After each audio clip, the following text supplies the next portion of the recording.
Bonjour à tous et bienvenue dans cette nouvelle vidéo de géographie.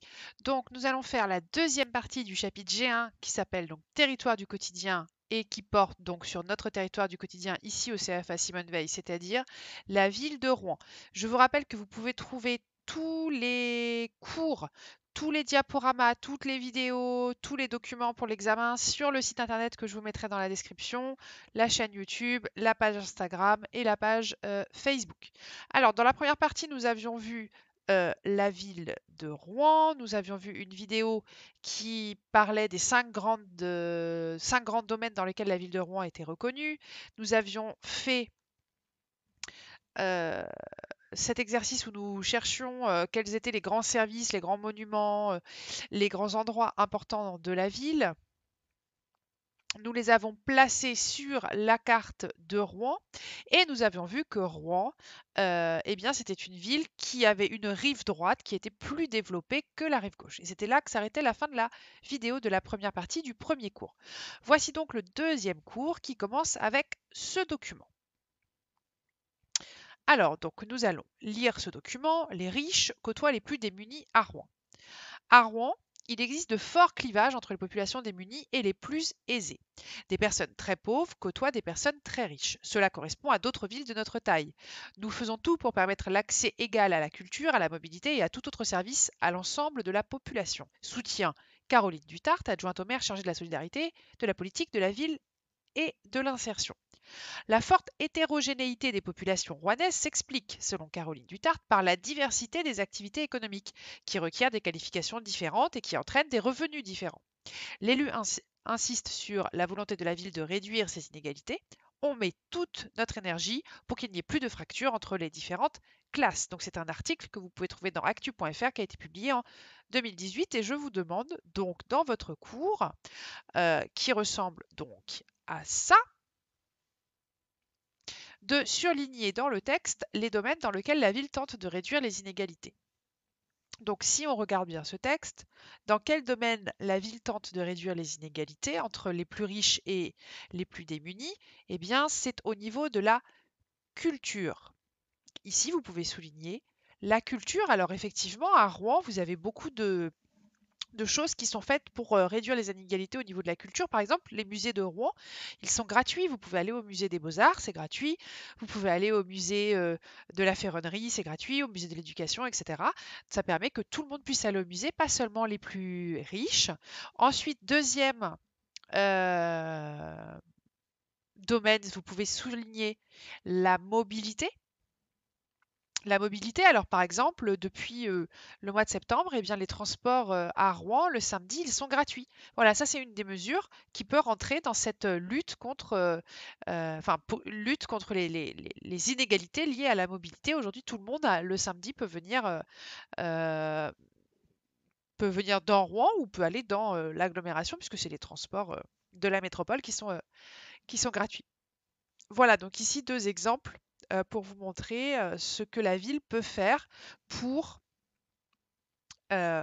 lutter contre les inégalités, parce que c'est vrai que Rouen, c'est une ville très hétérogène, hein, comme elle le dit ici, avec des gens qui ont des revenus et des salaires très différents, et c'est lié aux activités économiques de la ville de Rouen. Il y a des gens qui travaillent au port, il y a des gens qui travaillent dans les usines, dans les industries, mais il y a aussi des gens qui travaillent à l'hôpital, qui sont des grands professeurs de médecine, des gens qui travaillent dans les écoles, d'ingénieurs, il y a beaucoup de cadres, d'avocats, etc. Donc c'est une ville hétérogène, et c'est ce qui fait son charme aussi. Alors maintenant que nous avons vu les premières choses sur Rouen, le cas où on le fait en début de cours, ça vous savez, nous allons voir un petit rappel d'une notion très importante en géographie qui est l'échelle, dont on va parler souvent et c'est un mot que je veux que vous maîtrisiez absolument pour l'examen. Donc en fait, attention, l'échelle en géographie, ça peut être utilisé pour deux choses différentes qui se ressemblent et du coup, c'est pas évident de faire la différence. L'échelle en géographie, ça peut être l'échelle de la carte, c'est-à-dire le numéro souvent que vous avez sous la carte. Par exemple, ici, vous voyez, vous avez une carte à 1 cent millième. Ça veut dire quoi? Ça veut dire que 1 petit centimètre sur la carte représente 100 000 centimètres dans la vraie vie. Et du coup, ce sont ce qu'on appelle des cartes à petite échelle, parce que 1 cent millième, c'est un tout petit nombre. Mais ça représente des très grands territoires, d'où la confusion. Ici, on a une carte à moyenne échelle. D'accord? Ça veut dire que le nombre va être moyen, un 50 millième par exemple, et ça représente souvent des régions, d'accord? Des départements. Et ici, vous avez ce qu'on appelle une carte à grande échelle, parce que le nombre est plus grand. Un 25 millième, bah, c'est plus grand que un 100 millième. Un 25 millième, c'est une carte, donc 1 cm sur la carte représente 25 000 centimètres dans la vraie vie. Donc il faut faire attention à ça quand vous parlez d'une carte à petite échelle, et ben, c'est le monde, alors qu'une carte à grande échelle, c'est une ville. Voilà, ça peut être un petit peu complexe. Et le deuxième cas dans lequel on va utiliser le mot échelle, c'est quand on va parler de est-ce qu'on zoome ou on dézoome? Est-ce qu'on regarde une ville? Est-ce qu'on regarde un quartier? Est-ce qu'on regarde un continent? Est-ce qu'on regarde une planète? Est-ce qu'on regarde une région? D'accord? Et dans ce cas-là, on va utiliser le mot échelle avec des adjectifs derrière. Donc, on va utiliser le mot échelle pour parler par exemple de là où vous habitez. Dans ce cas-là, on appellera ça l'échelle locale. Vous pouvez écrire dans votre cours. Sous votre cours 1, vous avez le petit document avec des petits pointillés, vous pouvez écrire. Donc local. Si on a une carte de France, si on veut savoir comment se passe un phénomène sur le territoire français, on va parler de l'échelle nationale. Si on veut parler du continent Europe, eh bien on parlera de l'échelle européenne ou de l'échelle continentale. Et si on parle du monde, eh bien on va dire l'échelle mondiale ou planétaire ou globale. On peut dire aussi échelle globale. Donc ici, voilà, ces mots, il faut savoir les utiliser et vous avez tout un atelier qui travaille sur les échelles avec les cercles inclusifs dans ce chapitre. Vous devez être capable de dire qui est à quelle échelle et quelles sont les différentes échelles dans l'ordre et dans le désordre. Alors, ce chapitre sur Rouen, du coup, maintenant que nous avons vu un petit peu de quoi nous allons parler, nous allons l'introduire avec cette problématique qui est comment est-ce qu'est aménagé votre territoire du quotidien, la ville de Rouen? Qui sont les acteurs qui agissent sur ce territoire, c'est-à-dire les gens qui font des actions pour aménager ce territoire? Et quels sont les enjeux qu'on peut trouver dans une ville comme une ville de province comme Rouen? Alors, on va commencer par éclaircir un point sur les espaces perçus et les espaces vécus en géographie. Donc je vous ai mis deux définitions que vous pouvez recopier dans votre cours. Là, vous avez les petites définitions en jaune. Les définitions sont toujours en jaune dans les PowerPoint et dans les cours. Quand vous voyez surligné en jaune, c'est une définition, il faut la connaître. Et souvent, soit je vous les mets dans le cours, soit elles sont aussi dans les ateliers sous forme de flashcards. Alors, l'espace vécu, en gros, l'espace vécu, c'est l'espace que vous pratiquez au quotidien, vous l'habitant, l'usager, et la représentation que vous avez de cet espace vécu. C'est là où vous allez tous les jours, c'est là où vous allez chercher votre pain, là où vous habitez, les transports en commun que vous prenez pour aller au CFA ou pour aller chez votre employeur, etc. Alors que l'espace perçu, c'est l'espace qui est ressenti, que vous imaginez. Dans lequel vous êtes au centre, puisque vous êtes toujours la personne qui vit l'espace, mais c'est plus imaginaire, c'est une construction. Et souvent, cet espace perçu n'est pas forcément le même que celui que vous avez en réalité. Et parfois, on peut même être déçu par son espace perçu. Exemple très simple. Moi, par exemple, la première fois que je suis allée à New York et que je suis allée voir la Statue de la Liberté, quand je suis arrivée devant, je me suis dit, c'est pas possible, c'est une blague, c'est pas la vraie. Bon, arrêtez les gars, c'est pour rigoler, c'est le pré-show. Elle est où la vraie? On m'a dit, non, non, c'est la Statue de la Liberté, ça. Et en fait, moi, dans mon espace perçu, dans mon imaginaire, j'étais persuadée qu'elle était beaucoup plus grande. Parce que dans ce qu'on voit au cinéma, dans la façon dont elle est filmée, dans les photos que j'avais vues, je ne sais pas pourquoi, je m'étais imaginé dans mon espace perçu qu'elle était beaucoup plus grande que ça. Et du coup, quand je suis arrivée devant la Statue de la Liberté, je me suis dit, c'est pas possible. J'étais vraiment déçue. Je me suis dit, mais elle est toute petite, quoi. Elle est pas si petite que ça, mais voilà. Et pareil, quand je suis allée à New York, il y a plein d'endroits de New York où j'ai été vraiment déçue ou en tout cas surprise. Je m'attendais pas du tout à ce que ça ressemble à ça.